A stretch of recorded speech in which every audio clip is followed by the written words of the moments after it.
Welcome बच्चों। आज हम करने जा रहे हैं लिपि। लिपि किसे कहते हैं? किसी भाषा को लिखने के ढंग या भाषा की लिखावट को लिपि कहा जाता है।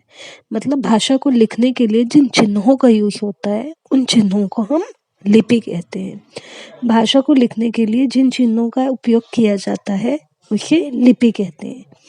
एक लिपि, और अगर हमें एक लिपि से दूसरी लिपि में कन्वर्ट करना है तो हम वो भी कर सकते हैं। ठीक है बच्चों, एक लिपि से दूसरी लिपि में बदलने के लिए जो हम यूज करते हैं उसको हम कहते हैं लिपि अंतरण।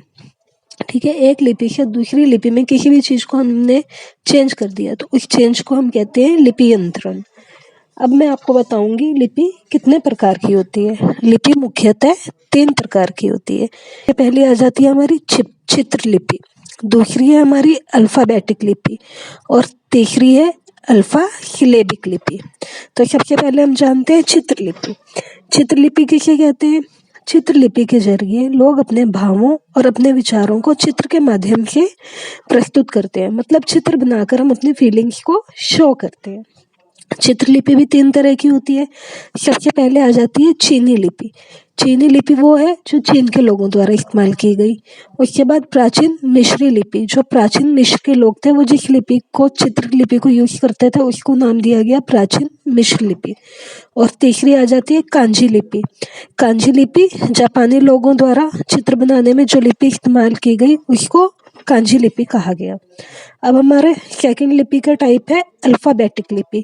अल्फाबेटिक लिपि क्या होती है? अल्फाबेटिक लिपि में स्वर व्यंजन के बाद और अपने पूरे रूप के साथ आता है। मतलब अल्फाबेटिक में स्वर पूरे रूप में आता है। जैसे इंग्लिश में है, आपका इंग्लिश में स्वर क्या है? वोवल्स। वोवल्स कितने? ए ई आई ओ यू। अब ये पूरे रूप में आते हैं व्यंजन के बाद, मतलब कॉन्सोनेंट्स के बाद। जैसे आपने कैट लिखना है तो क सी ए टी कैट, तो हमारा ए जो स्वर है वोवल है वो हमारा कब आया? कॉन्सोनेंट के बाद फुल रूप में आया अपना पूरा, उसका हमने पूरे रूप में उसको लिखा, उसकी कोई मात्रा नहीं लगाई। तो जिस लिपि में हम स्वर को पूरे रूप में लिखते हैं व्यंजन के बाद वो हमारी होती है अल्फाबेटिक लिपि। ठीक है, अल्फाबेटिक लिपि आगे कितने प्रकार की है देखिए। अल्फाबेटिक लिपि में भी आ जाती है हमारी यूनानी लिपि। यूनानी लिपि में क्या क्या आया? गणित के चिन्ह और यूनानी भाषा। उसके बाद आ गई हमारी अरबी लिपि।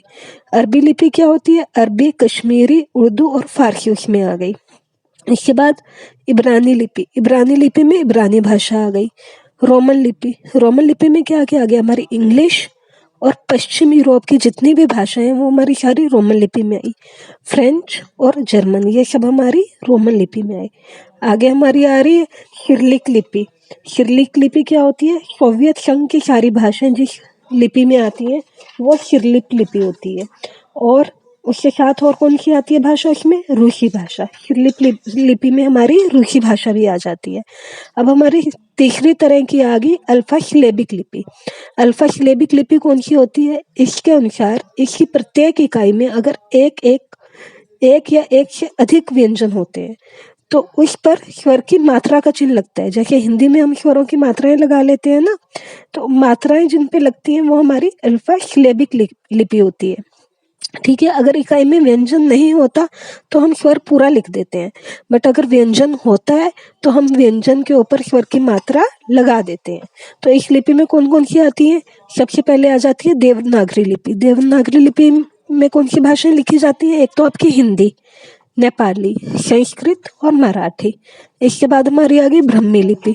ब्रह्मी लिपि में कौन सी भाषाएं वो लिखी जाती है? सबसे पहले तो हमारी जो प्राचीन संस्कृत थी वो हमारी ब्रह्मी लिपि में लिखी जाती थी और हमारी पाली भाषा ब्रह्मी लिपि में लिखी जाती है।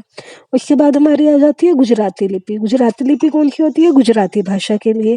फिर बंगाली लिपि। बंगाली लिपि कौन सी होती है? बांग्ला भाषा के लिए। तमिल लिपि तमिल भाषा के लिए। गुरुमुखी लिपि पंजाबी भाषा के लिए।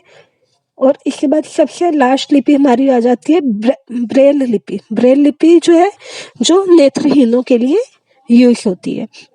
तो मैं आपको ब्रेल लिपि की भी थोड़ी सी जानकारी दे देती हूँ। ब्रेल लिपि क्या थी? ब्रेल लिपि इतिहास की अगर हम बात करें तो इसके जनक, मतलब इसको किसने शुरू किया था? लुइस ब्रेल ने। इसका जन्म 4 जनवरी 1809 ईस्वी को फ्रांस में हुआ था इनका जन्म। इनके एक्सीडेंट होने की वजह से लुईस जी की आंखों की रोशनी चली गई और जब उनकी आंखों की रोशनी गई तो वो सिर्फ 8 वर्ष के थे। उसके पश्चात उन्होंने एक ऐसी लिपि का आविष्कार किया जिसको ब्रेल लिपि के नाम से आज भी दुनिया भर में जाना जाता है। इस लिपि में क्या था कि जो नेत्रहीन लोग थे उनको पढ़ने और लिखने के लिए इस लिपि का इस्तेमाल किया जाने लगा। ठीक है, ये लिपि किस पर है? 6 डॉट और उभरे हुए बिंदुओं पर आधारित है। ठीक है, ये लिपि 6 डॉट और उभरे हुए बिंदु जिसको हाथ से आप पढ़ के समझ सको कि क्या है, उभरे हुए बिंदुओं पर आधारित है। और इन 6 डॉट से आपके 64 अक्षर बनते हैं और प्रत्येक आयताकार सेल में 6 उभरे हुए बिंदुओं पर 2 पंक्तियों में दिए होते हैं। ब्रेल लिपि में एक डॉट की ऊंचाई लगभग 0.02 इंच होती है।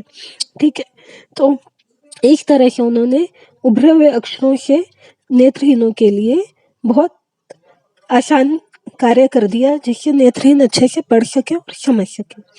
अब हम बात करते हैं भारत में कुल 22 भाषाएं हैं। इससे पहले मैं आपको विश्व की बता देती हूँ। ठीक है, आज विश्व में कुल 2796 भाषाएं हैं और 400 लिपियों को मान्यता प्राप्त है। ठीक है, मतलब कुल भाषाएं तो 2796 है और उन भाषाओं में 400 लिपियां हैं। ठीक है, और अगर हम भारत की बात करें तो भारत की 22 भाषाएं हैं और इन 22 भाषाओं में कौन कौन सी लिपियों का इस्तेमाल होता है वो भी मैं आपको बताती हूँ।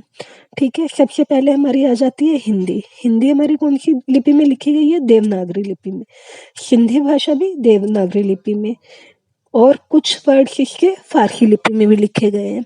पंजाबी भाषा की है गुरुमुखी लिपि, कश्मीरी भाषा है फारसी लिपि में, गुजराती भाषा गुजराती लिपि में, मराठी भाषा देवनागरी में, उड़िया में, बंगला में, असमिया में, उर्दू फारसी में, तमिल ब्रह्मी में, तेलुगु ब्रह्मी में, मलयालम भी ब्रह्मी में, कन्नड़ भाषा में कन्नड़ लिपि में और ब्रह्मी लिपि में, कोणकी की लिपि है देवनागरी, संस्कृत की लिपि है देवनागरी, नेपाली की लिपि है देवनागरी, संथाली की लिपि भी देवनागरी, डोंगरी की लिपि भी देवनागरी, मणिपुरी की लिपि मणिपुरी, वोंडो की लिपि देवनागरी, मैथिली की लिपि मैथिली भी है और देवनागरी भी है। तो ये भारतीय भाषाएं हैं जिनकी लिपियां मैंने आपको बताई हैं। आशा करती हूँ कि आपको लिपियों वाला पाठ अच्छे से समझ आ गया होगा। आप इसको अपने फ्रेंड्स के साथ भी शेयर कीजिए और मेरी वीडियो को लाइक भी कर दीजिए और चैनल को सब्सक्राइब कर दीजिए ताकि आगे की नोटिफिकेशन आपको मिलती रहे। Thanks for watching.